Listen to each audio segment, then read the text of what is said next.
Si vous cherchez à aménager une pièce de vie de 30 mètres carrés avec une cuisine ouverte, eh bien cette vidéo elle est pour vous. La question était comment placer la partie salon et la partie coin repas dans cette pièce de vie. D'autant plus que la forme de la pièce est atypique avec des baies vitrées qui font une sorte de zigzag devant un balcon. Donc une autre contrainte pour l'aménagement de cette pièce de vie avec cuisine ouverte sur une surface de 30 mètres carrés, eh bien c'était une différence de niveau entre le balcon et la pièce de vie. Le balcon étant à une trentaine de centimètres plus haut, bizarrement, que l'intérieur. Et donc ici, on a le canapé qui vient s'adosser contre le mur face à la cuisine. Et j'utilise la partie de la cloison entre le salon salle à manger et la cuisine qui reste pour adosser un meuble télé.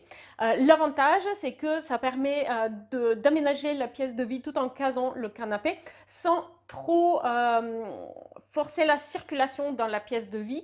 Voilà pourquoi c'est plus intéressant en fait ici de placer le canapé contre le mur du fond et non pas contre la cloison qui fait séparation entre le salon salle à manger et la cuisine, parce que ça permet en fait une circulation dans la pièce plus fluide, le meuble télé étant beaucoup moins profond qu'un canapé.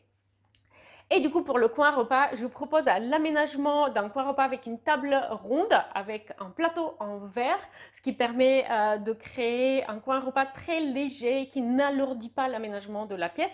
Et il vient se placer dans le creux donc, des baies vitrées, du zigzag des baies vitrées. Donc le coin repas étant à proximité de la cuisine.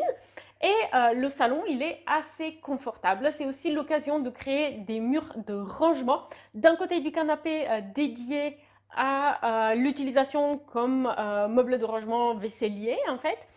Et de l'autre côté pour créer un meuble d'entrée, donc de l'autre côté du canapé, puisque cet appartement n'a pas vraiment de rangement dédié à l'entrée.